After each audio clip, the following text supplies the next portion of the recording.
Hello, welcome to Louise Singleton Creations. In today's video, I'm going to be using the Resin Starter Kit from Let's Resin to create some beautiful Christmas tree ornaments. Once all the Christmas ornaments were completed, I created some Christmas cards to attach the ornaments to. So that way the recipient is getting a gift as well as a greeting. So if all that sounds interesting, stay tuned and enjoy the video.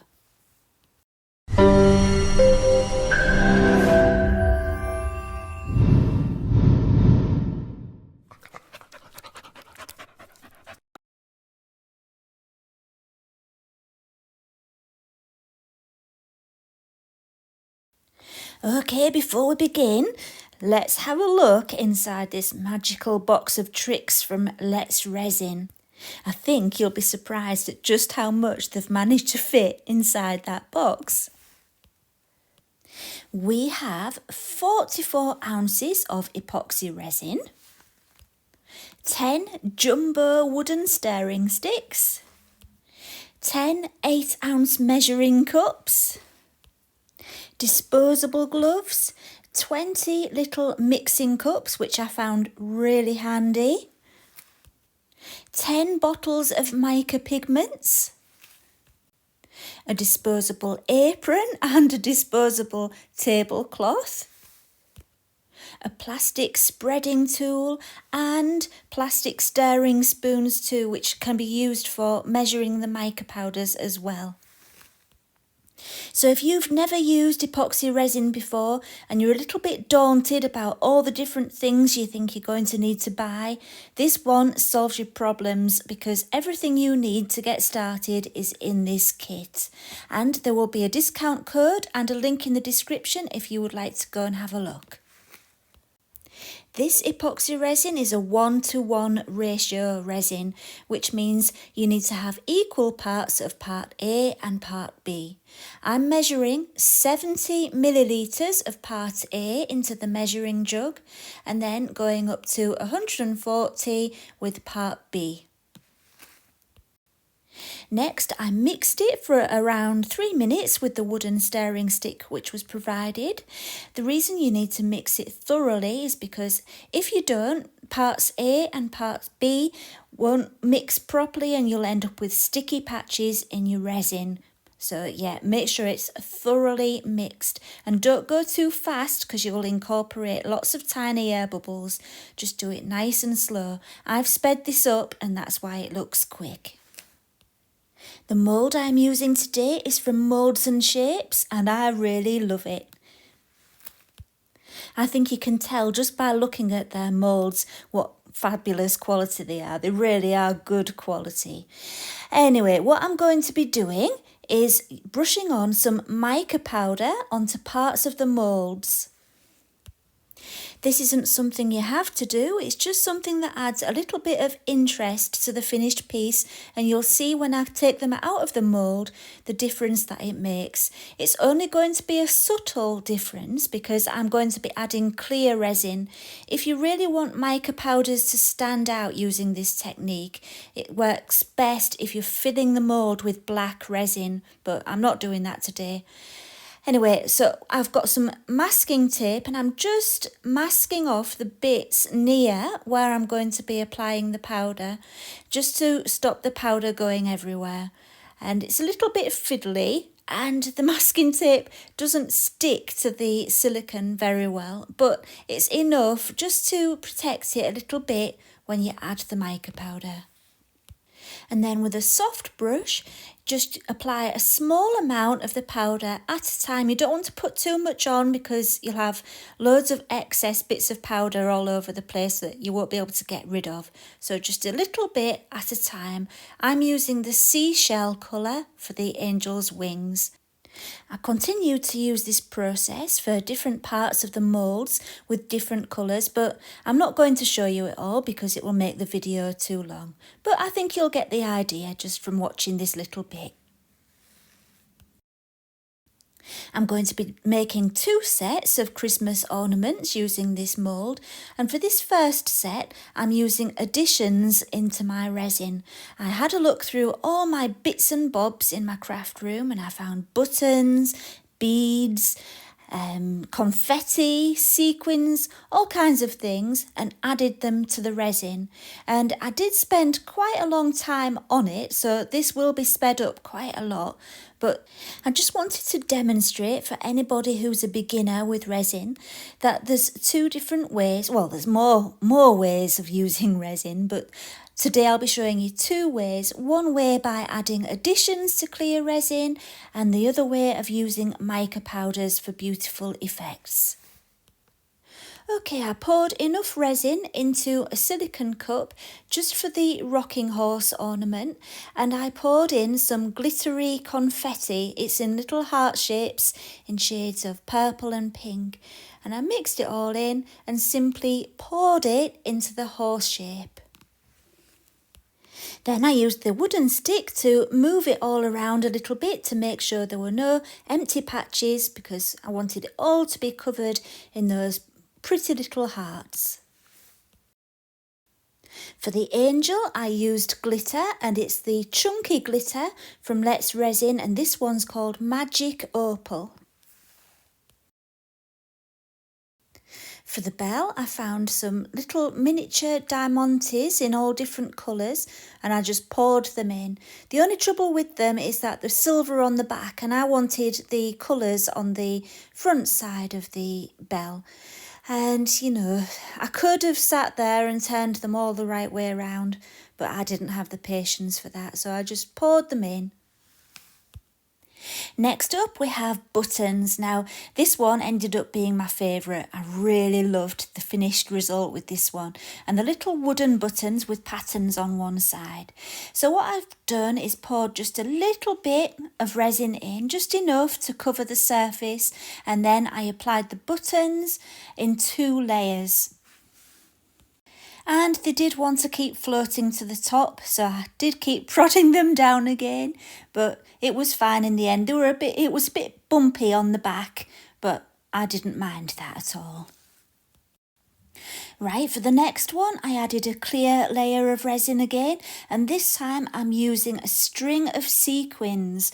Now, I thought it would be really good to coil it up and get a really good effect from it, but it ended up being really fiddly and it didn't work as well as I thought it would do. So yeah, if I did it again, I loved the sequins. They were such a pretty colour, but yeah, I would get sequins that were not on a string, just loose sequins, and pour them in.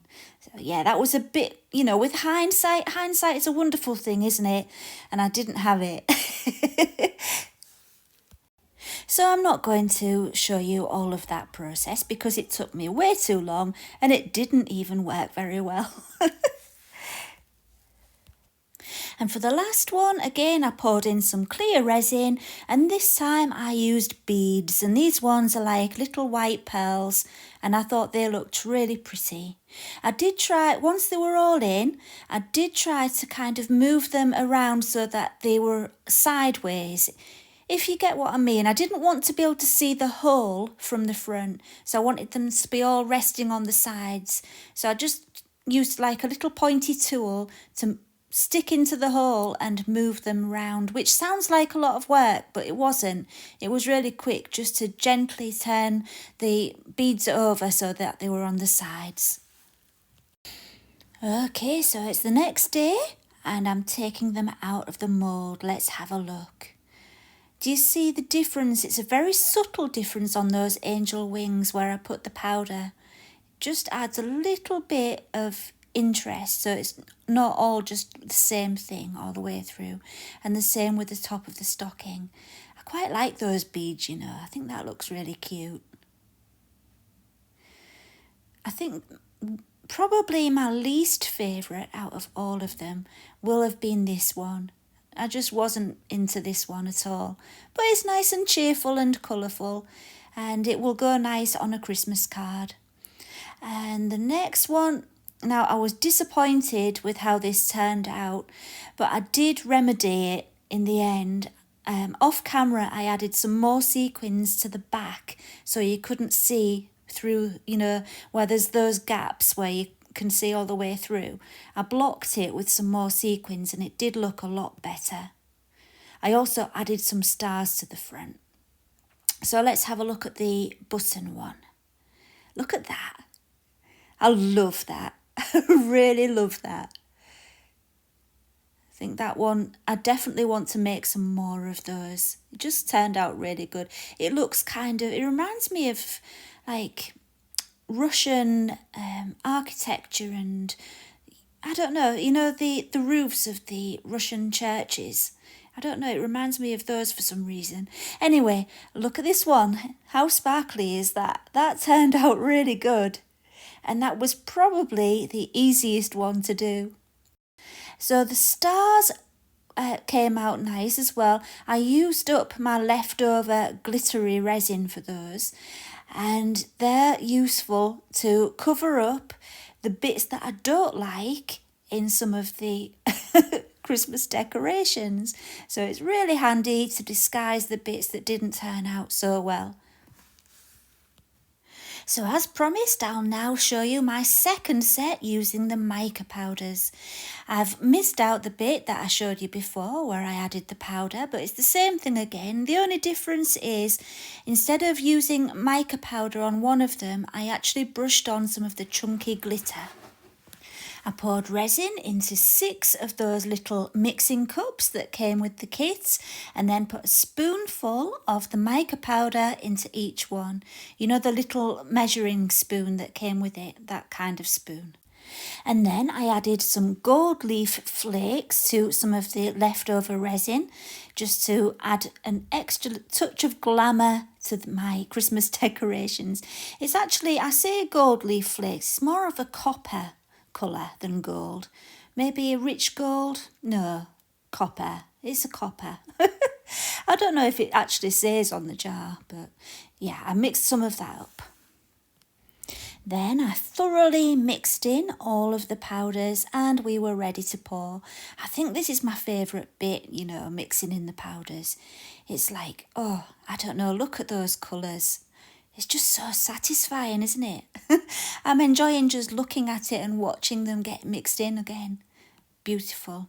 Oh, and especially that colour. I love that dusky pink colour. I can't remember its exact name, but love that. Right then. I didn't really have much of a plan about what colour I was going to use in each. I really did just make it up as I went along and kind of tried to use colours together that would complement each other.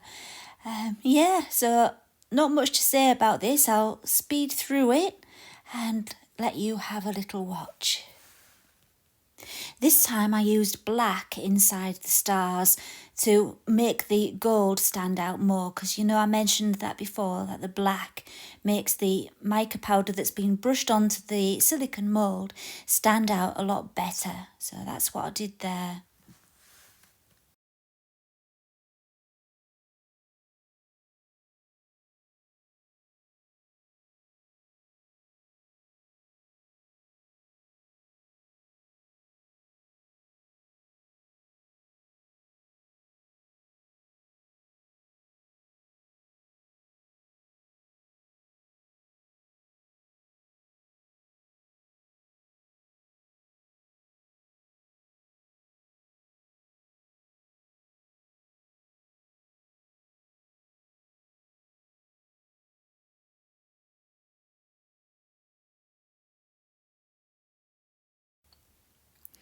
Right, I didn't show you the demolding because I was trying to get the video a little bit shorter. So here, I just wanted to show you one idea of what you can do if something doesn't turn out quite as you want it to, or you just want to enhance it a little bit more. For this one, I'm using some liquid pearls, and I've had these little bottles for years. I'm presuming you can still get them, but you just squeeze on little blobs and it gives you a little pearl effect, and it just adds that extra little bit of detail. And yeah, I did it on that bauble you can see on the left, because that one didn't quite turn out how I wanted it. And to be honest, even after I'd put the liquid pearls on, I wasn't all that happy with it. But yeah, it's an idea for you.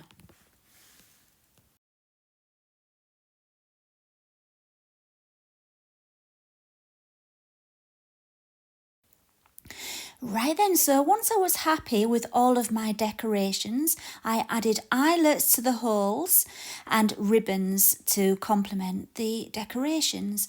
And I made some cards, greetings cards. I thought it would be really good to be able to send someone a greetings card which had the bauble attached, so they could take the bauble off and hang it on the tree. So it's a gift and a card all in one. And I thought that would be really cool. So yeah, I've made some cards. I used my Cricut just to make the gold detail on this card. And I've just sliced in the fold, and I'm going to just thread the ribbon through there and secure it at the back with some sticky tape.